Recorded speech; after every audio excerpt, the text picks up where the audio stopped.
Exercise 4.2 15th sum. Draw the triangle ABC of the base equal to 5.6 cm, angle A equal to 40 degree, and the bisector of the angle A meets a BC at D such that CD equal to 4 cm அப்படின்னு கொடுத்துருக்காங்க. அப்போ given என்னெல்லாம் கொடுத்துருக்காங்களோ அதை நம்ம first எடுத்து எழுதுகிறோம். Given வந்து ட்ரையாங்கிள் ஏபிசி அப்படியே எடுத்து எழுதிக்கிறோம். BC ஈக்குவல் டு 5.6 அதை தான் நம்ம பேஸாக எப்போயுமே கன்சிடர் பண்ணிக்கிறோம். அதை தான் இங்கே பேஸாக டயக்ராமில் காமிக்கிறோம். BC ஈக்குவல் டு 5.6ன்னு காமிக்கிறோம். அப்போ இது B இது C வந்துடுச்சுன்னா மேலே இருக்கிறது என்ன இருக்கும், ஏவாக தான் இருக்கும். ஏன்னா ட்ரையாங்கிளுக்கு 3 வெர்டெக்ஸ் தான் வரும் இல்லைங்களா. அப்போ இது பேஸ் BC வந்துடுச்சுன்னா ஏ மேலே போயிடும். அப்போ அதுக்கு எவ்வளோ டிகிரி கொடுத்துருக்காங்க, அங்கே A ஈக்குவல் டு 40 டிகிரி கொடுத்துருக்காங்க. அந்த 40 டிகிரி அங்கே மென்ஷன் பண்ணிடுறோம். CD அப்படின்னு ஒன்று கொடுத்துருக்காங்க. அப்போ ஏலேருந்து நம்ம வரக்கூடிய ஒரு என்னது CD மீட் ஆகுது, பைசெக்டர் ஆகுது அப்படின்னு நம்ம சொல்லியிருக்காங்க. அதை தான் நம்ம D நாங்கள் மென்ஷன் பண்ணியிருக்கோம். புரியுதுங்களா. இப்படி அழகாக நம்ம எழுதிட்டோம்னாலே நம்மளுக்கு என்ன ஆகிடும், ஃபஸ்ட்டு நம்மளுடைய ஃபுல் மார்க்கு நம்மளுக்கு வர ஆரம்பிச்சுக்கும். புரியுதுங்களா. இதை நம்ம அழகாக இங்கே பாருங்கள், BC அதில் CD ஈக்குவல் டு 4 சென்டிமீட்டர்னு இந்த C இந்த Dக்கு இங்கே 4 சென்டிமீட்டர் இருக்குது அப்படின்றத அங்கே மென்ஷன் பண்ணி நம்ம டயக்ராம் வரைஞ்சி காமிக்கிறோம் இல்லைங்களா.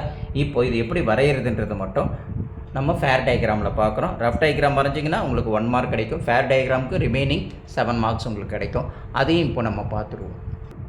இப்போ நம்ம ரஃப் டயக்ராம் வரைஞ்சதுலேருந்து நல்லா கொஞ்சம் கீழே டிஸ்டன்ஸில் வாங்க. இவ்வளோ டிஸ்டன்ஸ் வந்தீங்கன்னா தான், டிஸ்டன்ஸ் வந்துட்டால் மட்டும் போதாது, கொஞ்சம் அழகாக கீழே இந்த இடத்துல இறக்கி இது சென்டர் பண்ணி வரைஞ்சோம்னா தான் நம்மளுக்கு டயக்ராம் கரெக்டாக வரும். ஏன்னா இங்கேயும் கொஞ்சம் கேப் இருக்கணும், அப்போ தான் கரெக்டாக நம்மளுக்கு வரும். அங்கே கொடுத்துருக்க draw the line segment BC equal to 5.6 centimetre இல்லைங்களா. அப்போ நம்ம ஃபஸ்ட்டு 5.6 சென்டிமீட்டரை நம்ம ட்ரா பண்ணிக்கிறோம். இங்கே ஒன்று 5.6 இல்லைங்களா, 5.6 இங்கே வருது. அப்போ இங்கேருந்து அழகாக இங்கே ஒரு லைன் ஒன்று ட்ரா பண்ணிக்கிறோம். புரியுது இல்லைங்களா. இந்த லைனை தான் நம்ம 2 பாயிண்ட்டாக நம்ம ஃபஸ்ட்டு பிரிக்கிறோம். இதை வந்து நம்ம என்னென்னு சொல்கிறோம், B அப்படின்னு சொல்கிறோம். இதை வந்து நம்ம என்னென்னு சொல்கிறோம், C அப்படின்னு நம்ம சொல்கிறோம் இல்லைங்களா. அதை நம்ம மார்க் பண்ணி எடுத்து எழுதிக்கலாம். இப்போ இது Bன்னு சொல்கிறத Bன்னு போட்டுக்கலாம் ஓகேங்களா. இதை Cன்றது Cன்னு எழுதிக்கலாம். இது மொத்தம் எவ்வளோ சொல்லியிருக்காங்க, 5.6 சென்டிமீட்டர் அப்படின்றது நம்ம எடுத்து எழுதிக்கிறோம் இல்லைங்களா. அடுத்தது with help of the protractor இல்லைங்களா. ப்ரொட்ராக்டரை வச்சுக்கிட்டு நம்ம என்ன செய்கிறோம், இந்த இடத்துல அவங்க எவ்வளோ 40 டிகிரின்னு கொடுத்துருக்காங்க. அப்போ நம்ம இப்படி திருப்பி வச்சுட்டு இங்கே இந்த இடத்துல கரெக்டாக என்ன செய்கிறோம், அந்த சென்டர் B வந்து இந்த சென்டரில் இங்கே இந்த ப்ரொடெக்டரோட சென்டரில் மீட் ஆகணும். ஒரு ஆர்ம் வந்து இந்த Cயில் 0 டிகிரியில் டச் ஆகி கோயின்சைட் ஆகி கரெக்டாக நிற்கணும் ஓகேங்களா. அப்போது இப்படி நம்ம அழகாக வச்சோம்னா தான் நம்மளுக்கு அது புரிதல் வர ஆரம்பிக்கும் இல்லைங்களா. அப்போ நம்ம இங்கே வச்சாச்சு.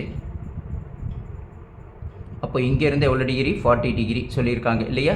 அப்போ நம்ம லிஃப்ட் பண்ணி அழகாக பாருங்கள், 40 கரெக்டாக இங்கே வரும். இங்கேருந்து 10, 20, 30, 40ல் அழகாக ஒரு பாயிண்ட்டை மார்க் பண்ணிக்கிட்டு அந்த வரையக்கூடியது தான் நம்ம என்னது BCBE அப்படின்ற ஒரு லைன். அந்த ஈன்ற லைன் தான் நம்ம எவ்வளவு 40க்கு நம்ம எடுக்கிறோம் இல்லைங்களா. இப்போ இது வரைஞ்சது தான் நம்ம எவ்வளோ எடுக்கிறோம், 40 டிகிரி. இது வரைஞ்சதுக்கு பேர் தான் நம்ம என்ன சொல்கிறோம், E அப்படின்னு நம்ம சொல்லிக்கிறோம். புரியுதுங்களா. அப்போ இது வரைக்கும் நம்ம வரைஞ்சிட்டோம். அடுத்தது இதே ப்ரொடெக்டரை Bயில் அழகாக ப்ளேஸ் பண்ணி நம்ம என்ன செய்கிறோம், இந்த 0 இங்கே இந்த ஆம்பில் Eயில் டச் ஆகிற மாரி வச்சுட்டு இதை கொஞ்சம் லிஃப்ட் பண்ணி பாருங்கள், கரெக்டாக கோயின்சைட் ஆகிருக்கான்னு. அழகாக கோயின்சைட் ஆகிருந்ததுன்னா அங்கே வச்சுட்டு இந்த 90 டிகிரியை இங்கே அழகாக ப்ளேஸ் பண்ணிக்கிறோம் ஓகேங்களா. இங்கேயும் அதேமாரியே with help of the scale வச்சு நம்ம என்ன செய்கிறோம், ஒரு லைனை ஒன்று ட்ரா பண்ணிக்கிறோம். புரியுதுங்களா. அழகாக இந்த ஏல கொண்டு வந்து நம்ம Bயில் கொண்டு வந்து கரெக்டாக என்ன செய்கிறோம், ஜாயின் பண்ணி இப்படி வரைஞ்சிடுறோம். இதை நல்லா அழகாகவே நம்ம லென்த்தாகவே எடுத்து விடுங்க ஓகேவா, ஒன்றும் பிரச்சனை கிடையாது. ஸோ அடுத்தது இப்போ இது 90 டிகிரி ஆகிப்போச்சு. அப்போ இந்த வரைஞ்சதுக்கு இந்த இதுக்கு வந்து பேர் என்ன கொடுத்துருக்கோம், நம்ம F1 பேர் கொடுத்துருக்கோம். இதை தான் நம்ம இங்கே சம்மில் பார்க்கும்போது என்ன சொல்லியிருந்தாங்க, அவங்க CBE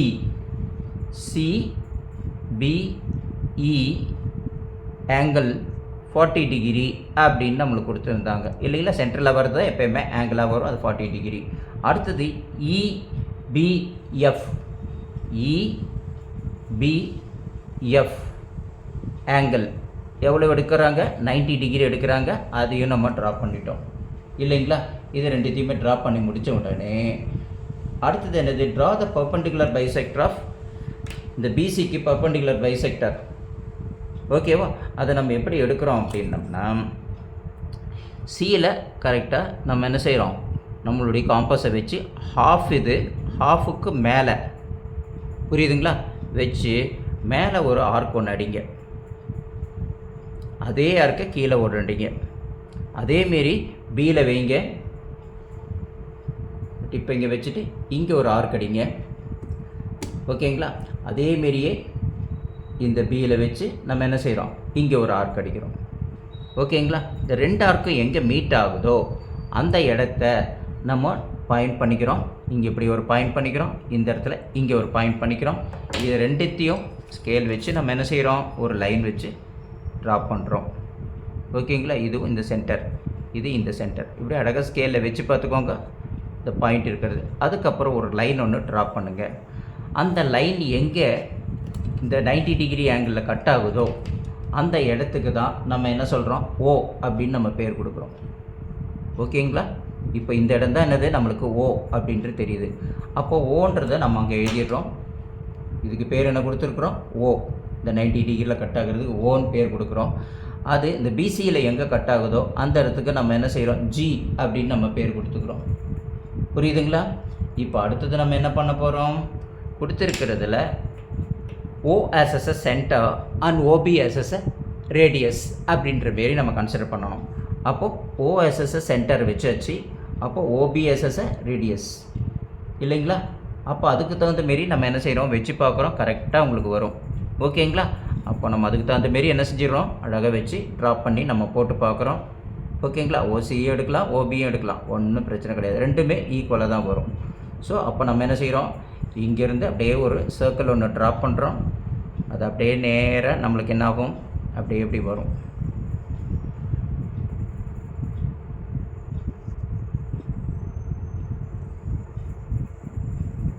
புரிஞ்சதுங்களா?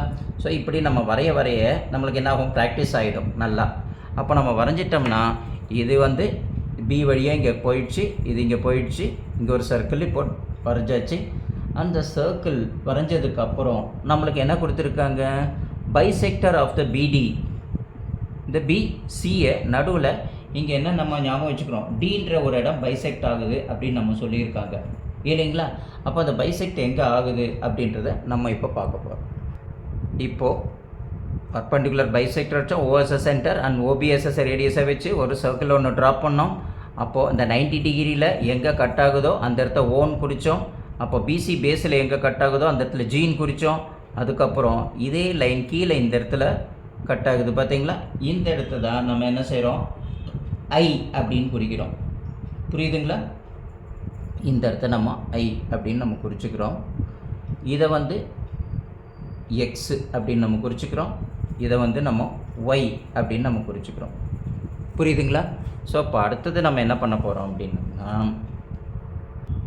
இப்போ அடுத்தது என்ன சொல்லியிருக்காங்க, கொடுத்துருக்கல ஃப்ரம் சியிலேருந்து அவங்க என்ன சொல்லியிருக்காங்க, from C mark arc on CD.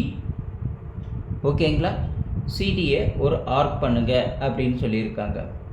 அப்போ எந்த இடத்துல இங்கே கட் ஆகும் அப்படின்றத சிடி ஈக்குவல் டு 4 சென்டிமீட்டரை நம்ம ஒரு கட் பண்ணுறோம். இப்படி ஒரு ஆர்க் ஒன்று இந்த பக்கம் வரைஞ்சிக்கிறோம். ஓகேங்களா? வரைஞ்சிட்டு இந்த பிசியில் அது கட் ஆகும் இந்த இடம். ஓகேங்களா? அப்போ கட் ஆனவுடனே இந்த இடம் கரெக்டாக நம்ம மார்க் பண்ணி எடுத்துக்கிறோம். ஓகேங்களா? இந்த இடத்த நம்ம மார்க் பண்ணிக்கிறோம். அந்த சியிலேருந்து 4 சென்டிமீட்டர் நம்ம இங்கே வரைகிறோம். அந்த 4 சென்டிமீட்டர் எங்கே கட் ஆகுது, நம்மளுக்கு இந்த இடத்துல கட் ஆகுது இல்லைங்களா? சிடி 4 சென்டிமீட்டர் இந்த இடம். ஓகேங்களா? இப்போ புரிஞ்சுட்டு அடுத்தது இப்போ நம்ம என்ன பண்ண போகிறோம், இங்கேருந்து ஒரு 4 சென்டிமீட்டருக்கு நம்ம வரைஞ்சோம் இல்லைங்களா? இந்த 4 சென்டிமீட்டருக்கு இங்கே ஒரு ஆர்க் ஒன்று கட் பண்ணோம். அது டின்றதில் அந்த பிசியில் கட் ஆகுது. இங்கே ஐன்றது ஒரு பாயிண்டிங் ஆல்ரெடி நம்மளுக்கு கட் ஆகிருக்கு.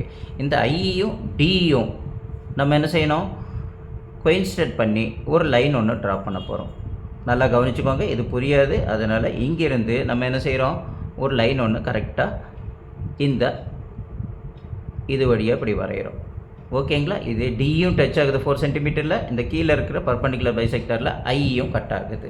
அப்போது இங்கே வரைஞ்சதுக்கப்புறம் இந்த ஆர்க் வந்து நம்ம வரைகிறோம் பார்த்தீங்களா, இதுக்கு தான் பேர் என்ன சொல்கிறோம், நம்ம ஜே அப்படின்னு நம்ம பேர் கொடுத்துருக்கோம். இதுக்கு வந்து ஜே அப்படின்னு நம்ம பேர் கொடுக்குறோம். புரியுதுங்களா? அப்போது இப்போ கட்டாச்சு பார்த்தீங்களா, ஒரு ஆர்க்கில் அந்த ஐசிடி வழியே எக்ஸ்டெண்ட் பண்ண லைன் வந்து எங்கே போய் ஆர்க்கில் கட் ஆகுது அப்படின்னா இந்த இடத்துல ஒரு கட் ஆகுது. அந்த இடத்துக்கு தான் நம்ம வைக்கிறது என்னது, ஏ. இதுதான் நம்மளுக்கு தேவையான பாயிண்ட்டு ஏ. அப்போது ஏவையும் பியும் நம்ம என்ன செய்கிறோம், ஜாயின் பண்ணிக்கிறோம். இது ஏலேருந்து பிக்கு லைனை ஜாயின் பண்ணிட்டோம். அடுத்தது ஏலேருந்து நம்ம என்ன செய்கிறோம், சிக்கு லைனை ஜாயின் பண்ணணும். புரியுதுங்களா? இது அழகாக நீங்கள் மைனூட்டாக போட்டு பார்க்கணும். ஏன்னா இந்த இடத்துல நீங்கள் மிக்ஸ் ஆகி குழப்பிடுவீங்க. அதனால் இதை புரிஞ்சுக்கோங்க. புரிஞ்சுதுங்களா? அப்போ ஏலேருந்து பிக்கு வரைஞ்சிட்டோம், ஏலேருந்து சிக்கும் வரைஞ்சிட்டோம்.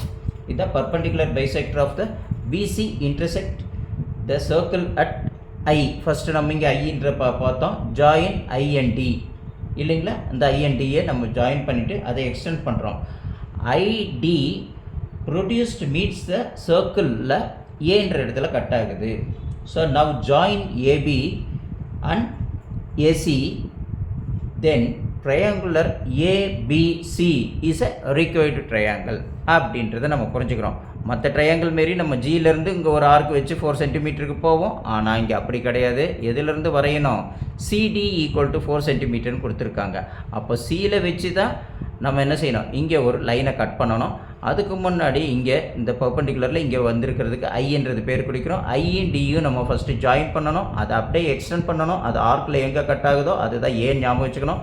அப்போ ஏ பியை ஜாயின் பண்ணிக்கணும், ஏ சியை ஜாயின் பண்ணிக்கணும். புரியுதுங்களா?